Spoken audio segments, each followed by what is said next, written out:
All right. Well, I'm excited. We get to talk through some more bikepacking and some more adventures with Carlos and Graham. And today we're going to be jumping into, now it's got an alternative name, but I'm going to go with the YouTube name here that Graham put out there. It was the bikepacking tour of Florida's historic coast. But there is an alternative name. What is that name, Graham? It was like beach blanket, bike bingos, Yeah. something. Yeah. Sounded like fun. And I think that's how Carlos got roped in, right? Carlos, you Yeah. wanted the bingo and the beach blankets. Pretty much. I mean, I got roped in for a couple of reasons. One was, of course, Graham's birthday, Oh, Yeah. that's right. which My birthday. which nobody wants to talk about. No, nobody. He doesn't want to talk about it. But that was. I was like, I saw it was very close on the calendar, and I'm like, how can I tell him no? His birthday's Right. coming up. I mean, it's my birthday. Trip. But let's just kind of walk through the trip itself. I mean, we started off at kind of a nice little poolside little Your thing back there. door. Yeah, my back door of my subdivision there here in St. Augustine, and then we just headed west.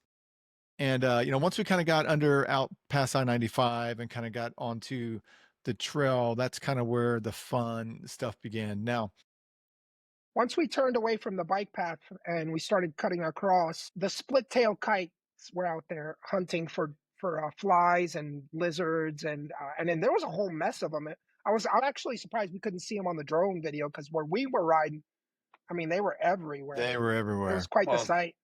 the drone scares away the birds. That's why the birders hate me. Or you're a birder, or what do they call birders? What's the technical term for? Yeah, what is a technical term for a birder? Bird lovers. And then I we got to scared the beautiful birds away with the buzzing. and we got to see some wonderful bovine, some cattle, and it was cool because Carlos, I had a good time because it was like being on National Geographic with Carlos here with his camera, getting some great shots and some photos along the way, and it was kind of just a good chill sort of thing, which I know I really enjoyed. But I know we made our way through over to Flagler Estates, kind of north side, and hit the world famous Buzzmart, right? Hey, I don't know about you guys, but when I got off, I just had like this swarm around me, swarm of just gnats, bugs, whatever else. But I guess it's just part of it. And so you walk in there and it's almost like you just have this cloud It's forming like Pig around Pen. your head. Yeah, just cloud forming around your head. But it was good. It was cool. We got to cool off a little bit and some fun stuff there. It's unique because it's kind of like a one-off. You don't see many of those. And I think someone said that once said when I was going to that area, Buzzmart is the largest employer for Flagler Estates, perhaps, maybe. I'm not You sure. said that. I said that. So well, somebody said that. Yeah. I don't remember who said That's that. not very nice, Billy. I'm just saying, like, I think that's where a lot of people go. So Well, it's and it you was skipped that whole part before, like when we were basically riding Kings Road for yeah, like 10 miles. We went through the Kings Road cut through and Ashley Street into Buzzmart. Those are all Kings Road like trademark stops. I mean, if you're doing Kings Road, you get to Buzzmart, you're on the cusp of greatness. You're almost there. And right. if it's sun's still up, you're really moving. But Buzzmart Even usually is in the amazing. dark. But at one point in time, did Kings Road, I mean, it would alternate, right? Like you would start East Coast, go to West Coast, and West Coast to East Coast, or was it always? So like it looks like you've made the change to go from west to east. Is that correct? Is that kind of what you're staying with mainly now? I decided that it was better to just keep it west to east because I thought Flagler Beach was a great finish. And it really came about once we kind of uncovered that really great start location from the water. I mean, it's hard to find a dirt start location in the water in Florida that's not like beach sand. So Right. once we found that start location, I just thought it's much better to finish in Flagler Beach where you can go get food and a drink right after you're Right. done versus finishing in the middle of nowhere, which is what would happen if you finish the other way. You'd have to ride an additional 5 or 6 miles if you didn't have anybody there for you before Right. you Oh, could that's get true. anything. So once we kind of found that ideal start location, it just made more sense to me in terms of the feeling of your triumph. Like I just conquered. I just made it across the state. It just feels like it's time to party if you got the energy for it. Or if you're in the Right. middle of nowhere and you're like kind of taking care of yourself and you have to figure out how to get home and that seems like a terrible finish.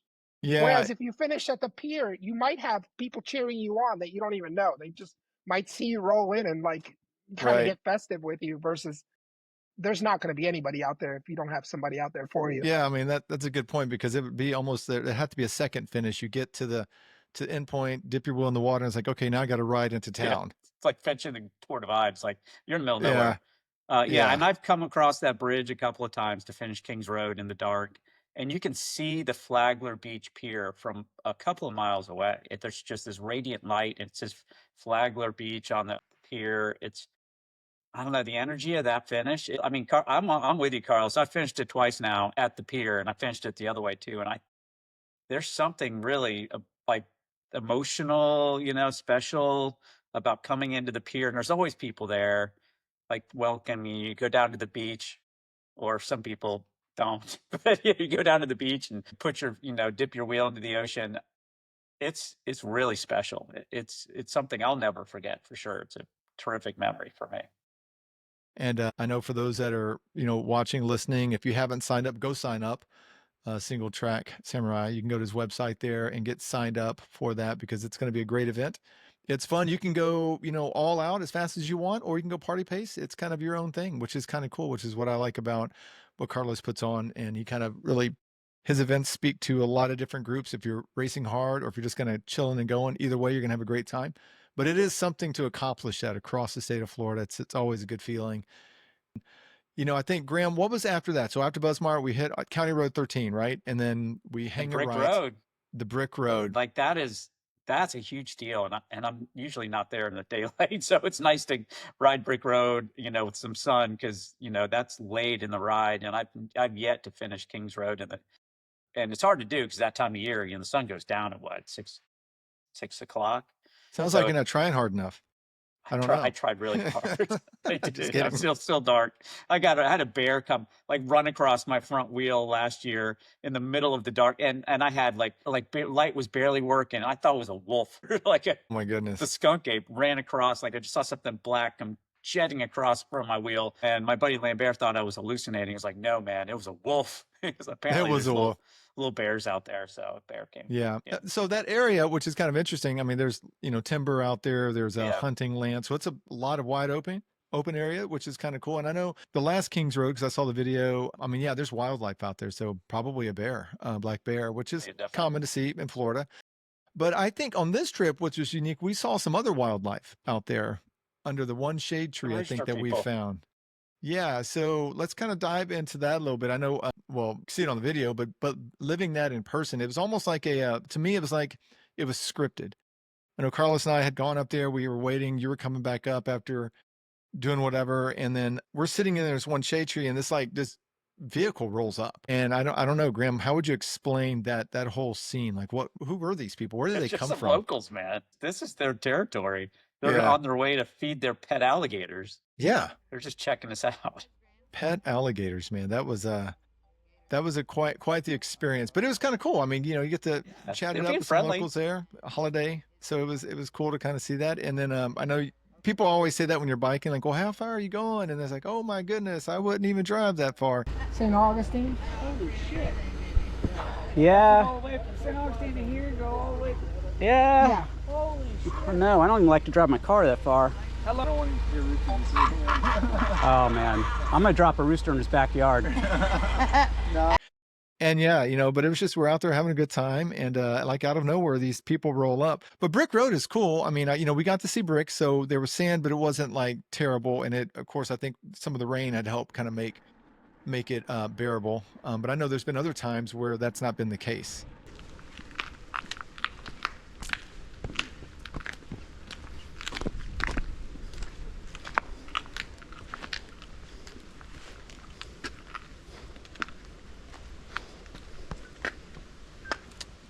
Wow.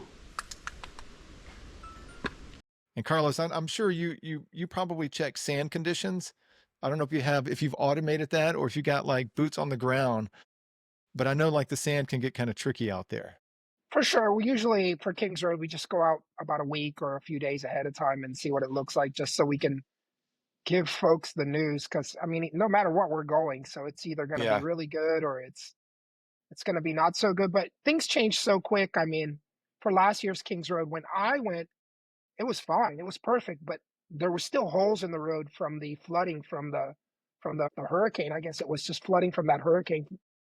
And then by the time we hit it on Kings Road, they had fixed all the holes. The bricks were bare.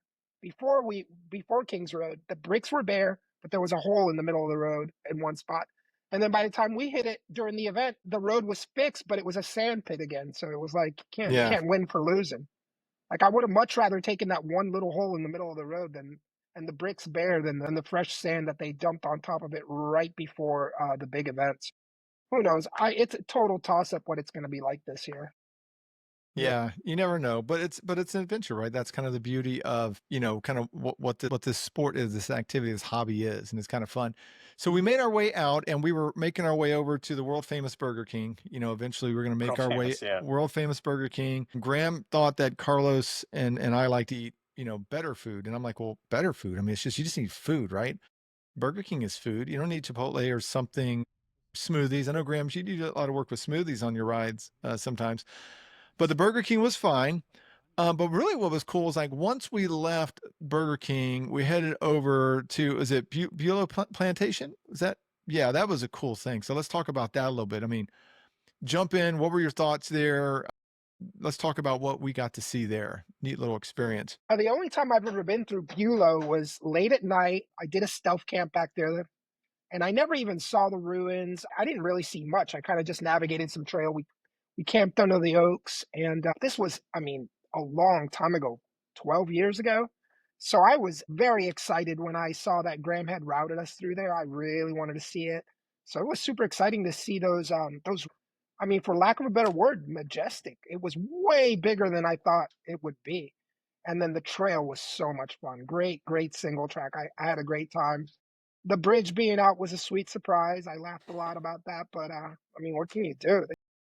It said trail closed, but we still got through. Right. That was my favorite part of the trip, really. I mean, riding on that inlet was pretty cool too, but we'll get to that. But that Yeah, was one of the yeah, best parts of the trip. Yeah, yeah. the ruins, I guess the ruins of the old sawmill. I mean, it was labeled Beulahville, 1831. So early 1800s, this place was built. It was a sugar plantation, sawmill, and it wasn't there. What didn't survive the Seminole Wars? They attempted to make peace with the Seminoles. The family, the Buellows, like had actually made peace with them, but then the federal troops came through. They actually fired on the federal troops, the Buellows did, which caused a lot of problems. And the whole thing melted down. Eventually, the whole place was burned. But that part is left, and it's like, yeah, man, it's survived hundreds of years of hurricanes and Florida weather, and it's worth seeing. It's a really cool location, right on Beulah Creek, which is beautiful. They have a paddling trail there too for people that like to paddle. It's definitely worth the trip. I'm glad we went by there. It's neat to go through that section, and I'm glad we routed it through and got to see the Bulow Trail from there. And when we headed a little further south, we got through our own ruins of the washed out bridge. Billy, Yeah. you Did some showed some bear skills. I crawling. think Carlos, I wish we had Carlos going across the bridge. He went over that washed out bridge with his bike. I think he was eating another burger, head tipped back, eyes closed. He did it like Yeah, so gracefully. he did. He was Yeah, like, yeah, it was like just whatever, right? Like tightrope walker. But it was cool. I mean, and it makes me think, man, if that was actually open and rebuilt, man, that's a cool little trail yeah. through there. I mean, it is without it, but I mean, like to people who aren't committed to crawling across bridges or going through the creek, it really was kind of a cool little cut through, which was really, really neat to get us to our destination for the first night over in Flagler Beach. And so, yeah, so we get across there, getting bikes and everything across. And I think, again, that's where, the sandals win. Oh yeah, So, right. yeah, I have to Sandals went. find some, I guess, that will do that. Cause I was I like know. I worried, well, my jumped right in feet the are going to get river, wet. straight in the river. Yeah, Carried your bike, even though I fat shamed your bike a little bit because it was that's fine. heavy. So That's I fine. couldn't lift it. Yeah, This thing's too heavy. yeah, I just have big clothes. I mean, I don't know. I don't know what I to don't tell know. you. So we get across there, and then from there it was kind of cool. We got to kind of wind away. I don't remember the road names. We got to wind through up and over to really the coast, and that was kind of cool to hit the sidewalk back into Flagler Beach area, which was neat. Had some great dinner. We got to meet some friends, so that was kind of cool. And then the next morning was cool, right? I mean, sunrises are always great, especially on this coast, on the East Coast here. We get some Yeah. beautiful sunrises. And what made this one nice is that it was sunrise, drones, and donuts, right? That was Good fun. thing. All good things, all good things. So get up there and, if you're with Graham and he's brought all of his helicopters, you just don't leave the next morning. No, no, it's got to Correct. be documented, which was cool. I mean, so we got to, as the sun is kind of early morning light peeking over, there's that one person out there on the paddleboard, which is this kind of really cool thing happening. Like they're having this moment, but here we are kind of, you almost feel bad, like you're invading their moment, recording and taking photos, but it was just such a cool, serene thing that was going on there. They were just kind of having this moment there. And then we cruised down and we went to Swillerby's Donuts, Yeah. which was great, man. They had some good food there. I had a cronut for the first time, and it changed my life. Exactly. So Explain what that good. is. You had Explain some, what didn't that you? is. No, I didn't. Carlos did. Carlos did, yeah. I had some. I'm not a big donut guy, but that was delicious. You Holy saved cow. me from eating a whole one. I only had to have a little You gotta piece. log the I was calories about on to that buy a one. I was about to buy an entire one, and then you Wow. were like, "Well, I'll share some of mine," which was perfect because I would have felt really guilty eating a whole one. It was very sweet. Yeah, that was a cool little thing there. And then obviously get some coffee, we got to be able to do that. And then afterwards kind of walking outside and then there's this big mural on the wall, Flagler Beach mural. And so, we got to put our bikes up, grab the photo because I think that's what you're supposed to do, which was really cool. The I Love Flagler Beach. And it's a really cool little mural. But along the way, I didn't know this about you, Carlos, but you're a treasure hunter and you found a treasure on the sidewalk. Do you remember what that was? I'm always on the lookout for feathers. I mean, I have a collection of feathers and shells and odd little trinkets that I've collected over the rides at my house in the living room. It's quite the little collection, and I couldn't pass that sweet feather. It was on a mossy sidewalk, so it really popped out. So I just couldn't pass it up. Yeah. What kind of bird was it? Red shoulder hawk. Red shoulder hawk. That's a big deal. That's a Yeah, pretty awesome bird in the birding yeah, world. yeah, yeah. Yeah, we Good thought, "Oh, feather. no, man, like, there may have been, like, some sort of mechanical or something like that."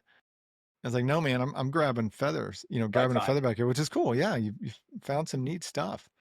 So that was cool. And so heading north there again, still kinda early in the morning, we knew we were gonna have a little bit of a detour at Marineland, because there's, that you got the little ocean walk there and a lot of neat little things to see there. But there was a mission, right? We were on a mission to make it to some, I guess, abandoned homes, a little stretch of kind of the beach where old A1A used to connect. If you go to the property appraisers, if you kind of look at the map, you'll see that where it used to connect, and these were all platted for homes, and there's still homes out there.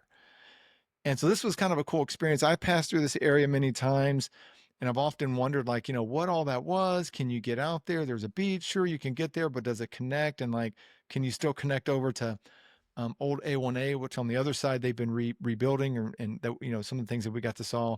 And so we pulled off just on the north side of Marineland there. There's kind of a little cut through to get onto the beach, and that was kind of cool stuff. And then Carlos and I were able to kind of go up and kind of see these homes. And so Carlos, I'd love to hear just kind of your thoughts on, like just what that was like and kind of just your experience in seeing these abandoned homes and just being basically on the beach in the water being inundated with tides, at high tide. I was having a blast riding down the beach, and for a second, I totally did not notice the houses. And then I'm like, "Oh, these are the abandoned houses."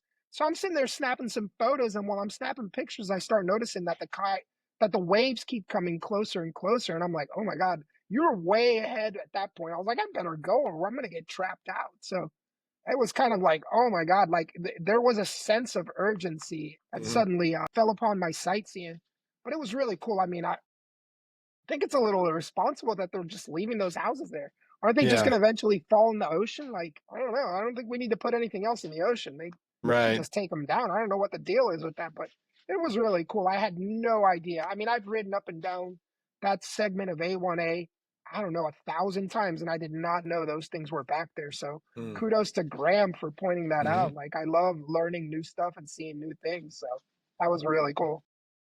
Yeah, it was neat. And I think Graham, give us your perspective. I mean, you got to see it from the drone, and then you got to like really kind of close the deal because you were almost trapped, not trapped, but Yeah. you're going to be Yeah. crossing through water. Give us your experience. Yeah. I'd known those houses have been out there forever. I mean, a couple of them were rentals. I had a friend that actually rented one of those houses. It's been more than 10 years back before they really got cut off. I think around 2011, they really started to have to shut down electricity out to those properties. And if you saw, like, there's some solar attached to some of those houses that was put up after electricity was shut off. People like still try to live in them based on just off the grid using solar to power things. I think eventually they just like gave up, but because there's nobody in them anymore. But you can see the beating those houses have taken.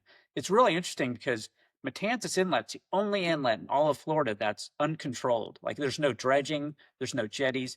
It just goes where it wants. And they should have known better than to allow these houses to be built. That inlet has been 200 yards further north and has been moving south since the 1800s when they mapped it. You know, this inlet's not, you know, not staying put. It's going to keep moving south or go wherever it wants. You can see where it just has rushed through, and the storms keep reshaping that inlet. It's really neat, but it's Mother Nature does what it wants, and they have not attempted to control that inlet, but they built those houses there anyways, and they're, you know, they're unlivable now. And they're eventually, like Karlos said, I mean, eventually they need to take them down, but I guess they're going to, maybe. I'm not sure, but Yeah, it's it's tricky, huh? something. And you see the structures. You could see like in the side of the house, you could see like the toilet, like on the exposed wall. There's just a toilet there, or you could see like just shreds of the house coming out, and you can see inside the house, you know, from the outside. And it's really quite interesting to watch Mother Nature reclaim what is this. You know, Mother Nature's taken back the inlet, and it's interesting to see. You know, it'll be interesting to see what they do next. But that inlet had moved around a lot, and those houses, you know, are going to be completely gone soon, and more of them that are still being lived in, they're going to be gone soon too. So I don't know. And I think It's it's really cool to see. yeah, and I think for those who might be watching and listening, and you're watching the video. I mean, typically coastal construction dunes are there for a reason, and they do move around, but the dunes help protect what is land side of the dunes, and these are seaward of the dunes, meaning there is no protection for these homes. That's all gone, all washed out, and it literally is only a matter of time before they are part of the ocean.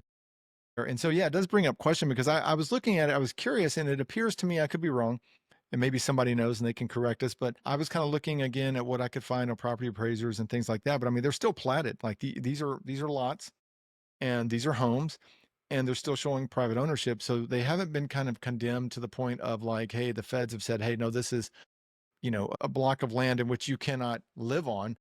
But they don't have utilities. That's all been cut off. You got to see some had solar panels and things like that. They don't have water, wastewater, any sort of utilities going to them, and electricity. And I didn't realize again just how close. I mean, they're pretty much at high tide. They're in the water. There's no question about it. Yeah, And so that's we why I hit the barely made area. it. I barely Yeah. made it So back to the road. I was almost trapped out there. yeah, we made it to the area really at just the right time to be able to cruise north. As you cruise north, there's a block of old A1A that they've just recently reconstructed, but it's probably 10 feet, 12 feet above like grade where you're standing, and so it's a lot higher. And so the only way to get to it is you got to get there before the water comes back in. And Karlos and I happen to get over there first, and we're sitting there thinking like, Graham needs to hurry up. He started texting me like, "Get it, You need quit to, screwing around." yeah, bring your drone. It's time to go, right? It's time to get over Yeah. here. But you made it up and over, and then we got to see kind of this is a new, fresh tarmac section, if you will, of Old O&A where they put in kind of a seawall along the side there and really help kind of stabilize and protect. But everything south is doomed. I mean, it's all going to be taken back at some point. So from there, we headed over to Matanzas, the Matanzas Inlet, which is kind of cool. And Graham, I know there's some history that you know about this inlet. Yeah. Tell us about that. Matanzas means massacre, by the way. Yeah, it doesn't sound as beautiful when you say it like that. No, it sounded great until you understand the meaning behind it. But I mean, back in the 1500s, there was a French fort up near Jacksonville. Spanish had a fort down near St. Augustine, which is Fort Matanzas now. And the French decided to launch a fleet and go after this Spanish fleet. But they launched this attack in the middle of were hit a tropical storm. All the ships were lost, but 2 out of 12 ships. And the 2 different ships washed ashore in different places. So they started making their way north. They washed up around Norman Beach, I guess. And as they got to Matanzas Inlet, the Spanish were there waiting for them. they didn't have as many men as the French did, but they kind of tricked them into thinking there were.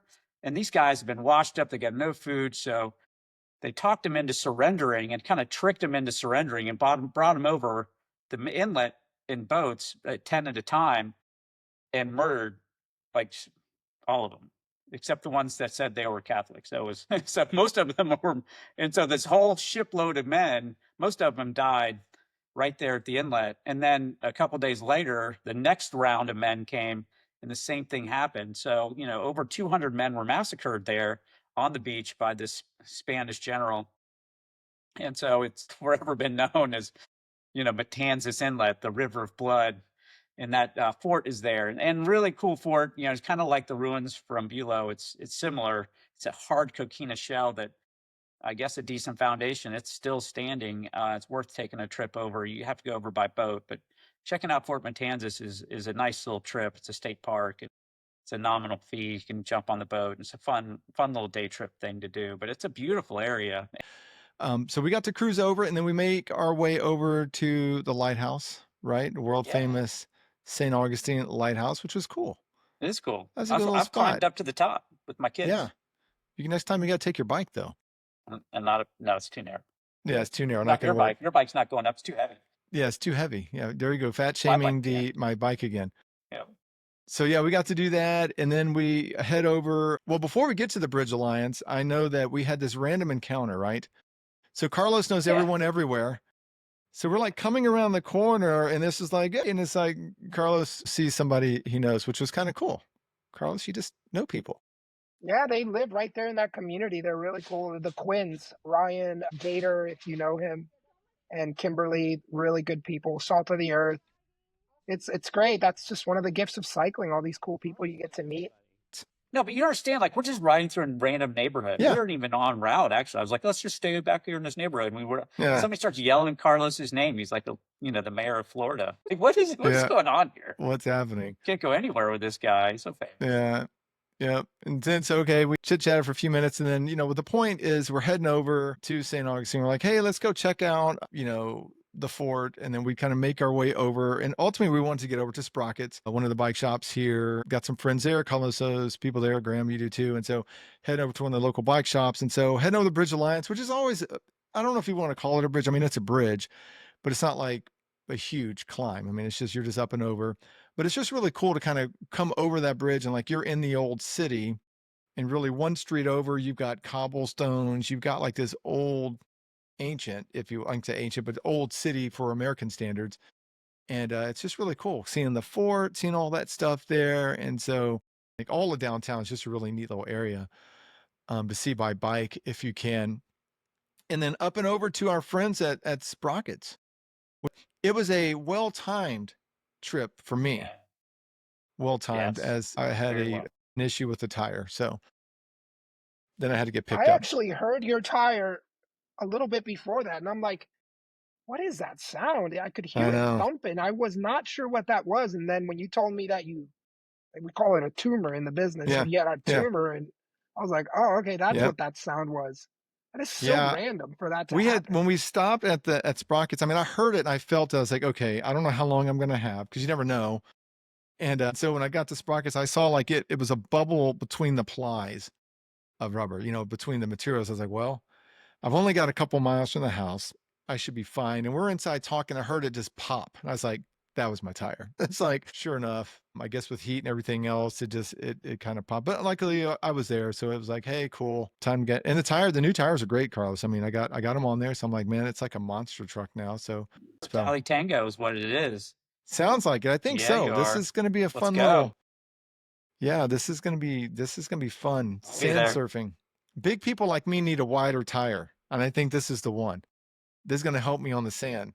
Bigger is better. Bigger is better. So eventually, kind of got our time completed there, which, by the way, if you are in St. Augustine, Carlos, you're going to be back doing a bike packing clinic, right? A little talk. Is that in August? Yeah, August 15th, I'll be at Sprockets. August 16th, I'll be at the Honeypot Collective with ZenCog doing a 101 class there. The whole gimmick of the 101 bike packing classes is that I ride to them. I don't drive, so it's gonna Nice. be fun. And then Yeah. we've got a couple more people interested in having me come talk, but they're gonna have to wait till September because I'm already booked up for August. I mean, just because I know there's gonna be a whole host of people there, right? I mean, some people who maybe aren't into bike packing yet. I mean, Yeah, what are your thoughts there? in an effort to make it kind of number one, make it more fun for both experienced folks and for new people.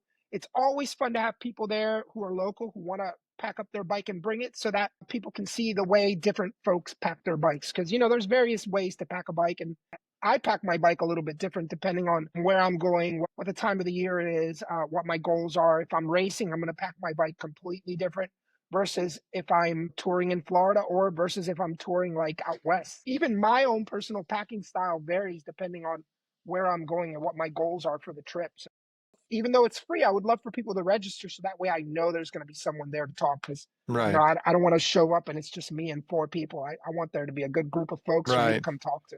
One thing I do want to ask though, Carlos, while we're thinking about, because I know like St. Augustine, I love the city, but it's on a couple of your rides.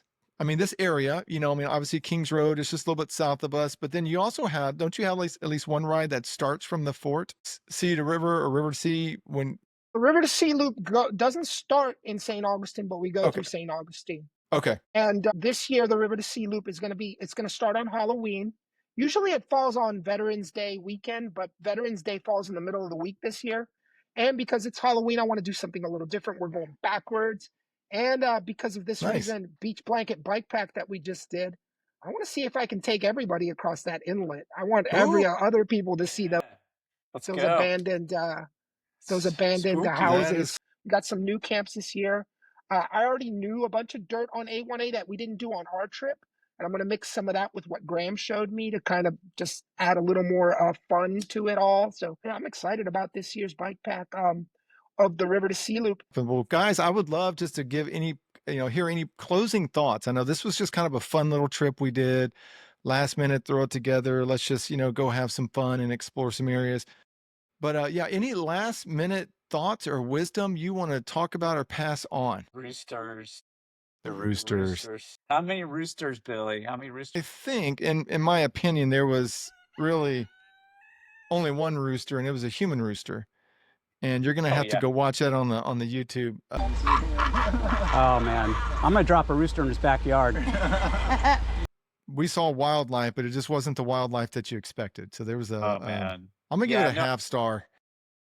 Well, I'll tell you, bike packing doesn't have to be a big deal. It can be a short one night trip like we did. I think we covered 110 miles in 2 days. We had, I think it felt like 3 days worth of adventure packed in basically 24 hours. We left at like a little after 9 on a Friday. No, it was a Monday. It was Memorial Day. We left for Memorial Day and we're back by Tuesday by noon. I mean, and we did so much. It's really cool. So bikepacking can just be a short little adventure with friends. It doesn't have to be this big overplanned thing. I mean, I will overplan everything, and I did overplan this, but we stopped everywhere and did everything. And that's all you got to do. Just pick a spot, go do something fun. It's just something about getting on your bike, leaving your car behind, unplugging. It feels like the whole world is left behind.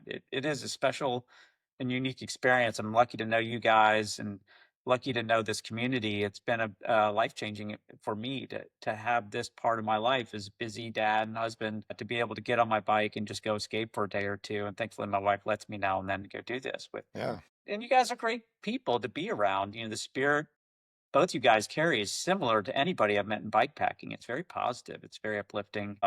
And that's why we're here to enjoy. Like Carlos always says, tomorrow's never guaranteed, and it's kind of cliche, but it's very true. And he's right. It's important to remember like these experiences. These are important. Like, don't miss it. That's a good word. That's a good word. Carlos, what about you, man? What closing thoughts? Any lasting thoughts that you might have? Bicycle touring, bike packing, experiencing the world via bicycle, experiencing the world via human power is perhaps one of the biggest blessings I've ever had in my life, mainly because it's just an opportunity to experience the world and be very in the moment. Like it's hard to not be present when you have to pay attention to every little thing around you, and I guess that's what I cherish it most. Like they as we continue to do more laps around the planet, I have a saying that I always lean back on, like, the years go by fast, but the days go by slow. And bikepacking really makes the day go by slow, right? So before you know it, it's going to be December. But man, each little opportunity I get to go out there and kind of see the world by bike makes each year feel a little longer. I don't know else to explain it. It's like, Yeah. the moments are memorable, but the years go by fast regardless, right? But it's just really a great way to add a lot of color to your days and just add a lot of life to your days. People can hear more about it when I go talk at Sprockets on August 15th. Yes, That's Yeah. right. don't miss it. Come join us if you are local, and if you're not, just drive on down or ride your bike on down. And if not, join them in Jacksonville the next day. And I know for me, last closing thought is that, I think with bike packing, it's just like you don't have to have it all figured out. And my encouragement to anyone listening and watching and thinking, man, could I ever do something like that? Yeah, you can. Just go into it with a little bit of an open mind, knowing that the plan may change. And as Carlos says, enjoy the moment. And as I think I would agree, is that the slower you go, the more that you see. And I think bikepacking is a great way to see that. And man, just find some buddies, find some people, reach out to your local bike shop. There's people that want to do this stuff. Get connected with some of the routes that we're doing here in Florida, single track. Check out the website and get signed up for some of those events. And sure enough, if you do that, we'll probably run into you at some point, and it'll be great because your friend circle is going to expand a little bit. But we're just grateful to be able to kind of talk through this experience that we got to do and now get to share with you, and hopefully inspire you to sign up and do some of these events and go live a little, and you won't regret it. So again, Carlos, Graham, thanks so much for being here, and man, we look forward to doing another trip sometime soon.